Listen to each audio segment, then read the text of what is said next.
popular Fox Village in Japan is actually hiding a dark history that the owners never let on.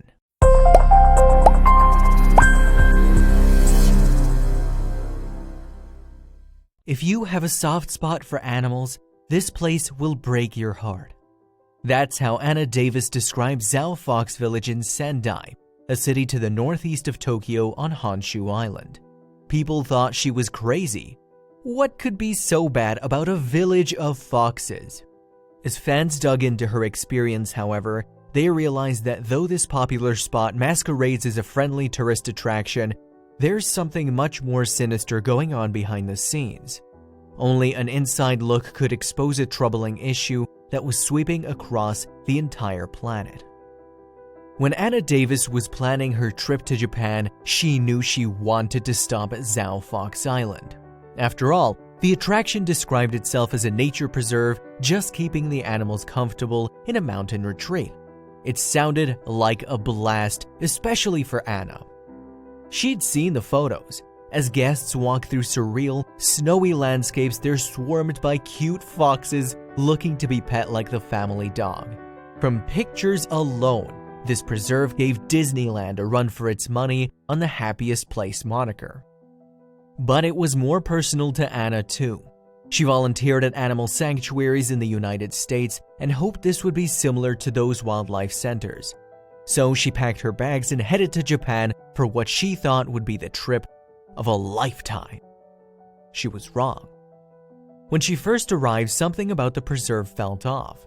From her point of view, the foxes were being used as mere decorations to draw visitors into the zoo. And when Anna paid to get in, she received pellets that looked similar to dog food.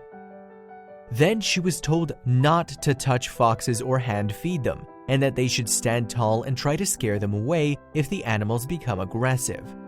After all this, she was told she could pay extra to pet her own fox.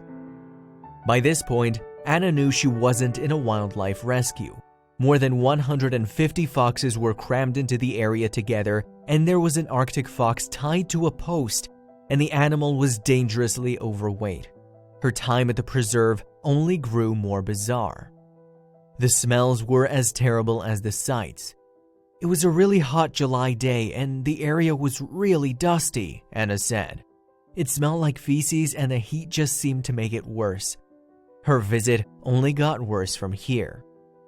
On Hotel Street, a path that winds through Fox Village, wooden crates held sleeping foxes, and piles of wire cages held the more aggressive animals. They had very little room to move. The foxes in captivity ranged from a few who were healthy to many emaciated animals roaming around in a dusty space. Besides the boxes, they had very little in the way of protection from the environment and sun. Even though visitors were given dry food to give the foxes, wet little piles of goopy pink food littered the space. Anna watched flies swarm the gunk. It didn't look appetizing at all for the foxes to feed from. And as people fed the foxes their kibble, some of the animals would follow them around the enclosure, begging for scraps and nipping at their clothes. This was the result of too many animals in one area. This was particularly troublesome for foxes. Foxes are naturally solitary animals who rarely come in contact with each other, let alone people. Putting them together causes conflict with these territorial creatures, especially in a space that isn't well set up to begin with. Experts weighed in on Anna's insights. Fox Village keeps foxes in a totally different way from their natural biology, said Makiko Nakano, a veterinarian who's visited Fox Village.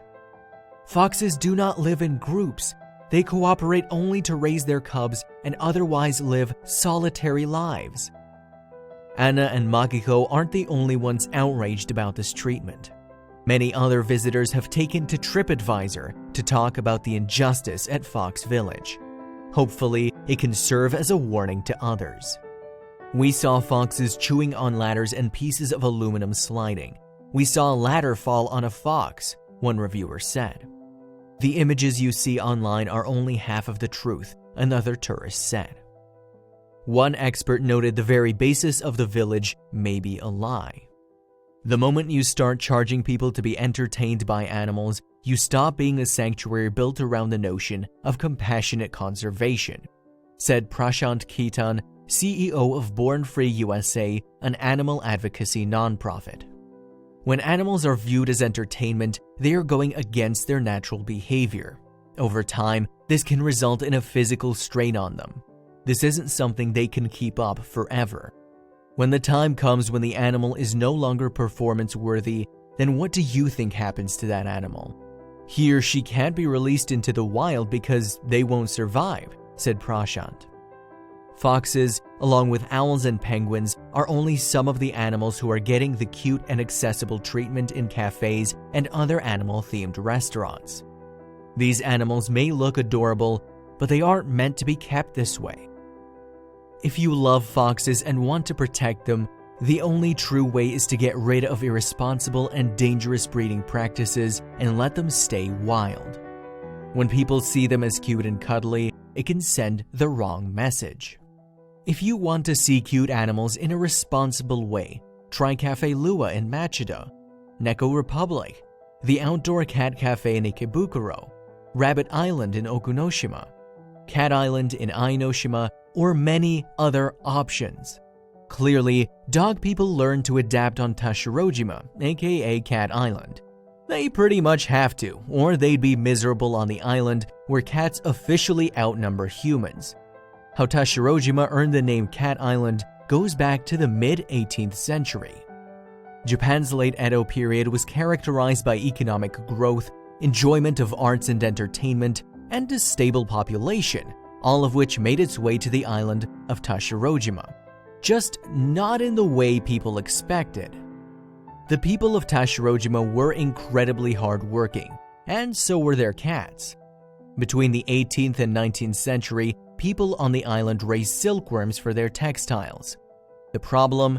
The island's mouse population preyed on the precious silkworms. Luckily for the workers, there was a clear solution. For every mouse is a hungry cat right on its tail, and before long, the island's cat population grew to accommodate that of the mice. But there was a hitch in the workers' plan. When you have stray cats on an island, there's really only a handful of things they can do: hunt, sleep, and mate. Before Tashirojima knew it, the island was overrun with cats. It helped that the island was sustained by the fishing industry. In that way, Tashirojima became something of a cat's paradise. It was lousy with fish and mice, it was covered with interesting peaks and trails for the cats to explore, and as the generations passed, the island mainly became home to cat enthusiasts. And cat enthusiast may not be a strong enough word. Every store, hotel, and home on Cat Island has a litany of cat toys, and tourism guides recommend that visitors bring their own cat food, since it's always sold out on the island. Even the most grizzled residents have soft spots for the cats. There's a myth among fishermen that the cats bring good luck. When a fisherman once accidentally killed a cat, he felt so guilty that he built something unusual in the middle of the island. He built a shrine for the animal, which has become a tourist attraction and a favorite haunt among the island's many felines, mainly because people leave cat toys around the shrine. Weirdly enough, that's not the only cat shrine in the area. There are at least 9 more scattered across the Miyagi Prefecture. As more tourists head for Tashirojima to see Cat Island for themselves, a couple of cat-themed attractions have popped up. You can even find little inns designed to resemble the island's favorite 4-legged animals. If you want to bring your dog to the island, you're out of luck. It's strictly forbidden in order to protect the cats from harm. It shouldn't come as a surprise that the human population of Tashirojima has grown fond of the cats. And though it's considered inappropriate to keep the cats as pets, some of the felines have endeared themselves to the humans more than others. One such cat, named Droopy Ear Jack, even hit the big time. A movie was made about him that was turned into a series, and tourists head over to the island specifically to find Jack. Droopy Ear Jack may not sound like a particularly powerful cat, but don't let the endearing name fool you. Whether big or small, every cat on Cat Island is treated with respect. After all, good fortune comes to fishermen who feed the strays. But in 2011, they learned that this wasn't always the case. On March 11th of that year, the cats suddenly started wailing. That alone was unusual, but what was unusual was just how many cats were howling out of nowhere. It seemed that wherever you went, there was a cat wailing at whoever would listen. But that was the problem. No one listened. It was weird that a majority of the cats were making a ruckus when usually they didn't, but no one quite knew what to make of it. Weirdest of all was the way the cats looked. Every cat owner knows what it looks like when a cat feels threatened. Their tails puff up, their ears flatten out, their eyes become the size of dinner plates. Unfortunately, by the time anyone realized what this all meant, it was too late. Hours after the howling began, a 9.0 magnitude earthquake hit Tohoku, sending a merciless tsunami in its wake, which headed right towards Tashirojima. The island and its four-legged friends scrambled for cover, hoping the cats' good luck would save them. In a way, it did. Most of Tashirojima was still standing after the tsunami passed. Though buildings on the shore were damaged, a majority of houses were intact. One of the first things people did was roam the streets in search of any feline survivors. It was impossible to protect all the cats, so the people of Tashirojima were afraid of what they would find. Luckily, they had no reason to fear. Slowly but surely, most of the cats reappeared in town, wet and grouchy but alive. As Cat Island grows into a playground for cats and tourists alike, no one can forget the time their furry felines almost sacrificed their 9 lives to warn Tashirojima of impending doom. Weirdly enough, it's only one of Japan's many animal-conquered islands. At first glance, Okunoshima looks just like any of the other islands that make up Japan's Seto Inland Sea. Accessible only by ferry, this unassuming strip of rock and tree has become one of the country's most popular attractions, and not because of its natural beauty. Instead, tourists flock from all over the world for a chance to experience the island's huge feral rabbit population. In fact, Okunoshima is now most often referred to by its nickname, Usagishima, literally Rabbit Island. More than 1,000 of these furry little creatures called Okunoshima home, and with no natural predators, their numbers only continue to grow each year. Many locals have come to associate the island with fertility, though tourists seem to hold a far different perspective. Okunoshima has become the premier destination for those looking to get up close and personal with these cuddly creatures. Years of contact have rendered the rabbits docile and unafraid of humans, with many even coming right up to visitors for a quick sniff. Unsurprisingly, this unique behavior has produced plenty of viral content that's only served to attract more tourists to its shores. But while an island filled with cute, friendly rabbits may seem innocent as can be, the history of Okunoshima is anything but. Before it was a world-famous tourist destination, Okunoshima served as a cultivation site for mainland Japan for centuries. It wasn't until 1904, during the outbreak of the Russo-Japanese War, that the island began to take the shape of something more than just farmland.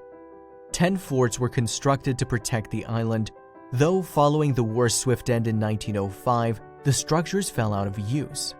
Still, Okunoshima had proven capable of supporting military installments and keeping secrets as well.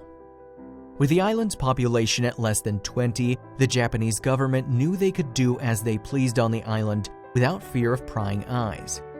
That's why in 1925, the Imperial Japanese Army arrived on Okunoshima with sinister intentions. After receiving intel that the powers of Europe and the United States were doing the same, the army initiated a secret program to begin developing chemical weapons for Japan. Not exactly rabbit-friendly behavior. The construction of the weapons factory on the island was highly classified, and most of those that were employed here were never told what they were making. The Japanese government even went as far as completely erasing Okunoshima from their maps. For more than a decade, the facility at Okunoshima produced over 6 kilotons of mustard gas and tear gas for use by the Imperial Japanese Army. These chemicals were primarily used during the Second Sino-Japanese War between 1937 and 1945, resulting in more than 80,000 deaths. Following Japan's surrender at the end of World War II, all documents pertaining to the project were destroyed, and American troops ultimately disposed of the remaining chemicals through dumping, burning, and burying. Yet, what does any of this have to do with an island full of rabbits? Well, during the height of chemical production, rabbits were shipped to Okunoshima for use as test subjects. After the factory shut down, the workers wound up releasing the animals into the wild, or at least that's what many first believed. As it turns out, the remaining rabbits were actually killed by American troops when they arrived on Okunoshima. So, how did this enormous colony of fluffballs really get here? Believe it or not, the island's rabbits are actually descendants of a group of 8 that were released on the island back in the 70s during early efforts to transform Okunoshima into a park. Since then, these rabbits have only continued to multiply and thrive, though they may not for much longer. The increasing popularity of Okunoshima has resulted in a population boom, as tourists continue feeding the rabbits uninhibited.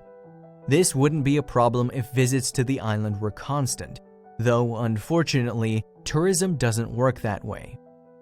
During the off-season, human-supplied feed becomes a rarity, leaving the 1,000-strong population to turn to the island itself for food. As the number of rabbits continues growing unchecked, it's only a matter of time before Okunoshima's vegetation is completely wiped out. And even when tourists are around, they're not exactly feeding these rabbits the healthiest diets. Many visitors will sneak nutritionless and even harmful foods to these animals, resulting in the average rabbit lifespan falling to just 2 years. Of the 728 rabbits that we counted on the island, 28% had visible injuries or illnesses, reported Animals and Society Institute Program Director Margot DeMello, who saw this percentage jump to 50 in the areas of the island closest to humans. Conservationists are now working to limit the impact of tourists on the Okunoshima, a mission they've already had the experience of carrying out on another uninhabited island off the coast of Brazil. Unfortunately, the lush treetops here are concealing something far deadlier than a few hundred bunnies.